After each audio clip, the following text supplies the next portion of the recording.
I have the single greatest problem in trucking right now, and that is that I have been so busy, I haven't had time to make videos. So come with me and let's figure out why there's a big gap in my load on this trailer here. Because I have got quite the truck and a high dollar load to get on here, and we can head down to Florida.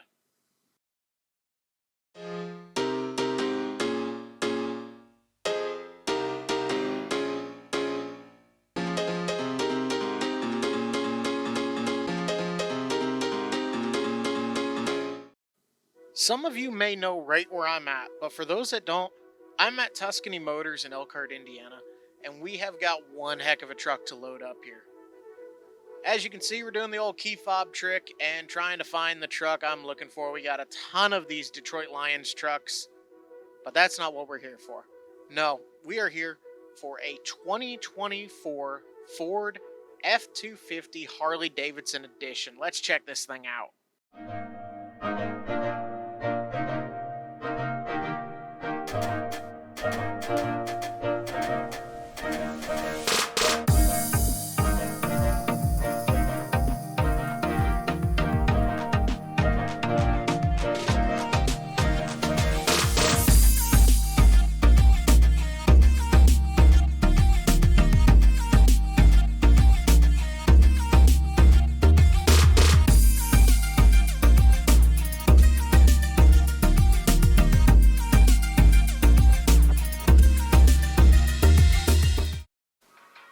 So as you saw, we did a very meticulous walk around. And that is because this brand new 2024 F-250 Harley Davidson edition has an MSRP of $133,000. And you may be thinking, okay, well, hey, that's a heck of an expensive truck. But Connor, are you getting paid to haul this thing? Of course I'm getting paid. The truck and the campers, both going to Orlando, are going to pay $3.42 a mile to go down there. That is one of the highest paying loads I have ever come across in the RV transport industry. And shameless plug, I owe it all thanks to Synergy. They're the ones that got me squared away with this load, as they do for all of my loads. But big shout out to Jeremy for hooking me up with this load. Looked like $1 million going down the highway, that's for sure. Now, I'm not going to pretend that this all went according to plan, because it did not. Yeah. As you can see, I've got the one camper on the ground and one up on the deck. And the plan was, based on the dimensions I was given, to put the truck in the middle. Now, it would have been cumbersome for unloading, but as you'll soon see, it didn't matter, because it didn't fit that way. I had way too much overhang off the back, and although the load fit, it was far from legal and, frankly, an unsafe amount of overhang. So although you see me driving the truck up onto the trailer here to put it in the middle, frustration got the better of me and I did not record the final result. What ended up happening was the truck went on first, and I was able to use the pullouts on the front of my trailer to really maximize that forward space. And then I had to tuck the two campers behind the truck and under the truck, as that was the most efficient way to load this and minimize my overhang. It wasn't what I wanted to do, because I picked up the campers first, but lesson learned, we won't try that again. So here we are at the Petro, just north of Ocala, Florida, Sunday afternoon, ready to make delivery Monday morning, just about an hour, hour and a half away. And here's a quick look at the finished product. As you can see, we got the truck out on the front there. And I probably could have pulled it a little bit more forward, but to be honest, the GoPro just kind of makes that look like there's more gap than there is. That was very close to my exhaust stack, and as close as I wanted to put a $133,000 truck to my truck. Because that pickup is worth a heck of a lot more than my semi. So as you can see here, we got the first camper tucked underneath that F-250 there, and then the second camper tucked as well, and we even had to flatten the tires a little bit just to get down to height, because the AC units on this were just a little bit too tall. It's not trucking exclusive, and it's certainly not RV transport exclusive, but if you have the ability to problem solve in your life, you will go far. And it certainly helped me on this load. I would definitely do it again. It was a fun challenge, and it did pay very well.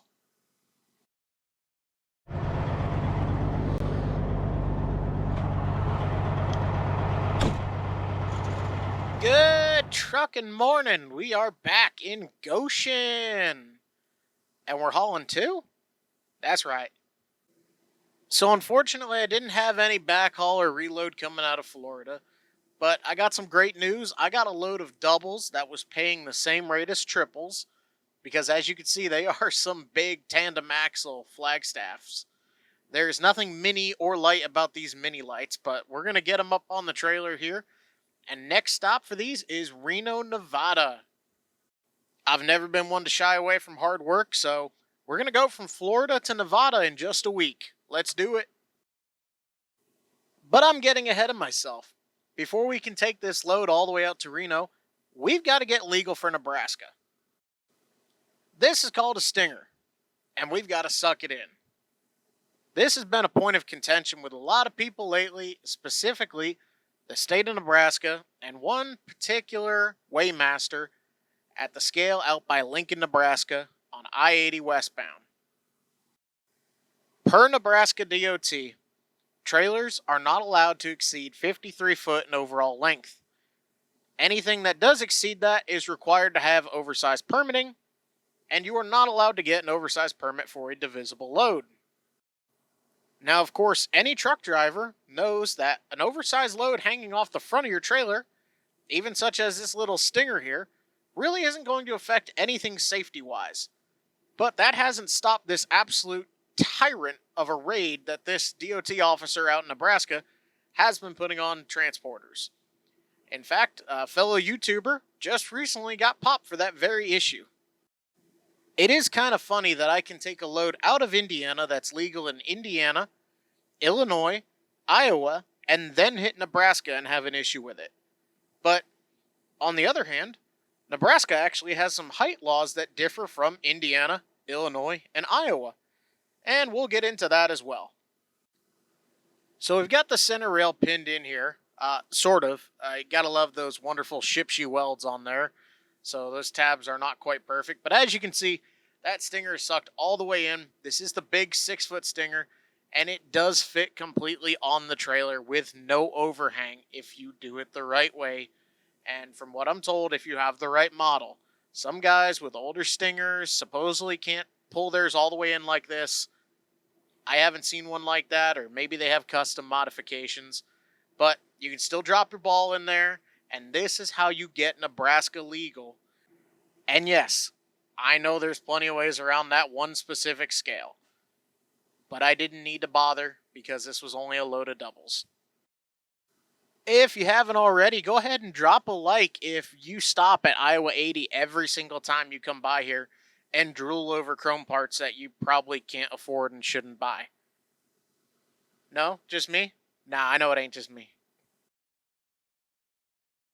So I said I'd get into the height restrictions, so let's talk about it. As you can see here, I had to take some air out of the tires. That's because Indiana, Illinois, and Iowa on my route are all 13-foot 6-inch states, as is almost everything east of the Mississippi.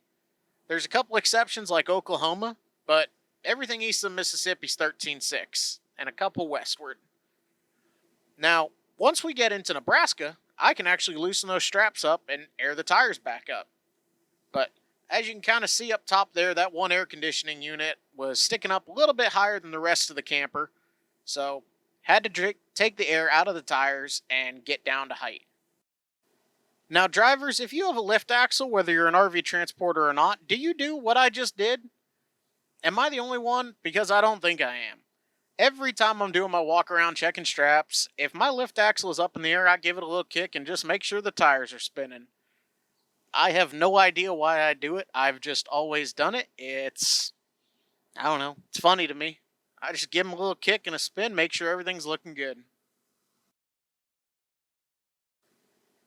Now, I don't care what kind of truck driver you are, whatever industry you're in, I think every driver needs to have this next tool.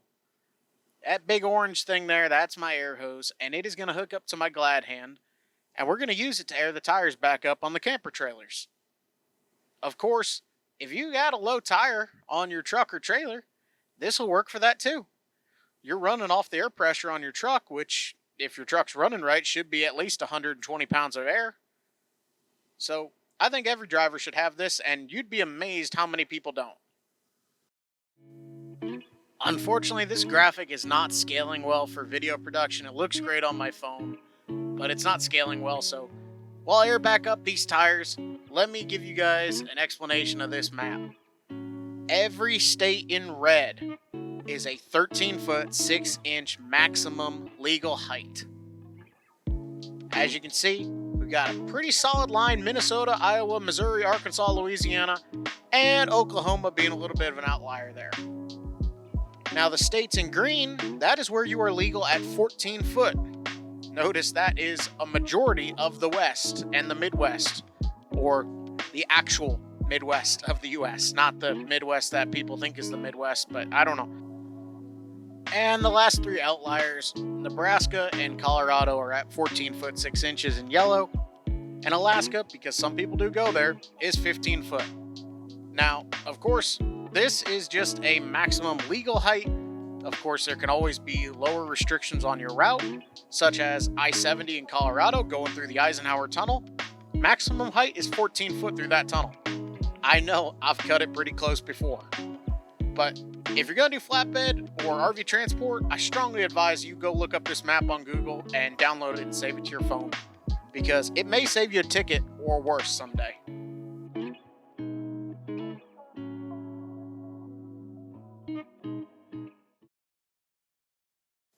So we've made it to Wyoming now, and I don't know what it is about me and Shipshy lighting, but it's always something, and it's always these rear lights. And you can see me wipe my hand there because there is a massive amount of water in my pullout there. Wouldn't you know it, I have wire corrosion already on a trailer that is less than 3 months old. Actually, it's only a month old because I picked it up a month ago when I started at Synergy. So that end was broke off there, led to a little bit of electrical work and wiring right there on the fuel island, or just past it. And before anybody tries to crucify me in the comments, I did talk to the UPS driver behind me. They were taking their 30-minute break, so if they can take their 30-minute break on the fuel island, I can sit there and do an emergency light repair before going through the Cheyenne scale. I mentioned it earlier in this video, but problem solving is such a useful skill to have. I can't tell you how many people would just pull this thing into a trailer shop and say, "Oh, I don't know what to do. Can you fix it for me?" And they charge an arm and a leg for that. You got to have a little bit of problem solving skills and a little bit of basic knowledge in life if you're going to go far. Maybe that's just splicing in some new wires and connectors on a light at 7 o'clock at night at the truck stop. Maybe it's something more advanced. I don't know. I seem to just get plagued with electrical problems on my Shipshy trailers. So we'll get this light back working and some new butt connectors on there. And I didn't tape it up, but I did put some wire loom in there that I didn't get on camera that I got later that night, just to try to waterproof it a little bit better. When I get some more downtime, I'll put some heat shrink on there and really get this thing sealed up tight.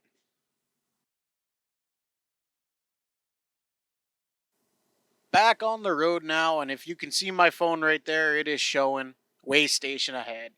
I-80 westbound, port of entry, Cheyenne, Wyoming. And, well, they love to see us in there. As you can see, I got the orange light, which is follow transponder. Unfortunately, I didn't have my transponder in yet. It arrived at the house, but I'd been on the road running so much, I hadn't had time to stop and pick it up. So we'll go in and say hi to the wonderful people at the Wyoming Cheyenne port of entry. And lo and behold, I could see it from here coming down the ramp. That yellow flashing light. Wyoming does some interesting port of entries. They have a bypass, kind of, that's separate from pre-pass. As long as you don't require additional permits, and for this load I did not, you're allowed to just bypass. It's kind of weird because when you see the lights on like that, it almost makes you think you should be stopping. And you can't really tell in the video here, but it does say when lights flashing, okay to bypass if permits not needed, or something like that.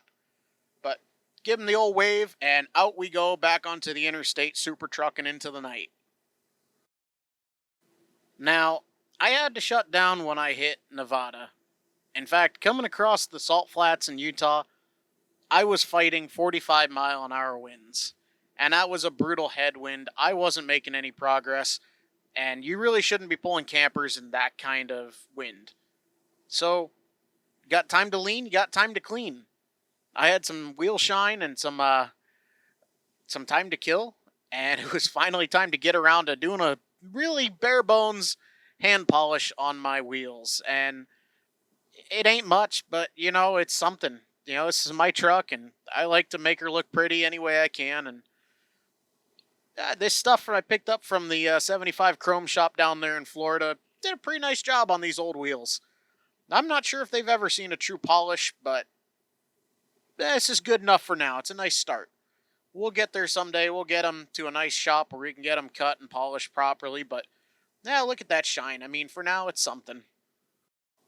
I'd go on to deliver the next morning, drop my 2 campers in Reno, and then it would be turn and burn right back towards Ogden, Utah, and Brigham City, Utah, to pick up 2 vehicles, because I didn't drive all this way just to come back empty. I gotta tell you, after the struggle with those 2 campers and the truck to Florida, everything kind of just started going my way. As you can see here, I've already got the Tacoma loaded up. The forklift guy came out so quickly here at the Copart in Ogden, I didn't even have time to get the camera rolling. He got this thing loaded up for me. I grabbed that Tahoe there in Brigham City. That's going to Stepdeck Motors. And we're just grabbing some quick pictures here. I take pictures of every backhaul that I haul. Even this janky stuff from Copart. It's always good to cover your butt. A little CYB or CYA, as some people say. But we got this thing loaded up. We got $800 for the Tacoma going from Ogden to Omaha. And then that Tahoe there going to Stepdeck Motors for $600. That's just up in Brigham City and going to Chicago, of course. So we'll throw some straps and start making our way back east. The topic of reloads has come a little bit of a talking point lately in some of my comment sections. I can understand why some people don't get them. Others, I can't quite see the logic of it. This was in total about an hour and a half's worth of time out of route and loading time and unloading time here. Hour and a half on each end. So for 3 hours out of route and for time spent loading and unloading, I made an extra $1,400 that I was going to lose out on if I just came back empty. I don't know. Maybe it's just me. $1,400 in 3 hours, that's really, really easy math for me to justify. But it's not for everybody, and there are certainly headaches that come with doing these reloads and backhauls, and I can understand why some people do stay away from them. But yeah, this was too easy for me not to grab these. Despite all of that, I am going to let you guys down slightly. I do not have any video of unloading of these. And I don't really have a good way to wrap up this video because, well, my week didn't end. I grabbed another load as soon as I got these offloaded. I bounced from Chicago back to northern Indiana. And I got another amazing load down to Florida, which will be in next week's video. I'm hoping to get back onto regularly scheduled videos now. It has been a bit more than just drowning in freight, I will say. I have had so much freight that it's hard to keep up, and I ran hard for 3 straight weeks. That being said, I did that because I was ready to get home, because I had a new baby girl coming into the world. I had my 4th kid, or my wife had our 4th kid, Sophia. She's a wonderful, sweet, beautiful little baby. I couldn't be happier. So proud of my wife, and that is where I've been. I've been on paternity leave. Thankfully, my boss, me, was nice enough to give me a week off. So, that's where I've been. I've been running my butt off, and then we had the baby. There was quite the surprise with that. She was supposed to be induced, and she ended up coming a few days early, so I'm glad I got home for that. I'm glad I didn't miss any of that. And I've been so overwhelmed with the new baby and just spending time with her before I had to go back on the road that I wasn't making videos at the time. I've had all this footage for 3 weeks ready to go, and I've got even more for next week's video. That is going to be 3 really cool trucks headed down to Florida. I can't wait to share it with you guys. I promise I'm going to get on the editing for that video here real soon. As always, if you stayed to the end, I really appreciate it. I know this is a longer video and a lot going on in the 2 weeks covered in this video here. But thank you guys so much for watching. It really means the world. We're almost to 500 subscribers. I can't believe it. I can't believe I've gotten to meet some of you guys in real life now. This has been an amazing adventure, and I can't wait to see where it goes next. So, thank you guys for watching. If you haven't already, hit the like button, subscribe for more, because there's a lot more cool stuff coming. And stay safe and take care out there.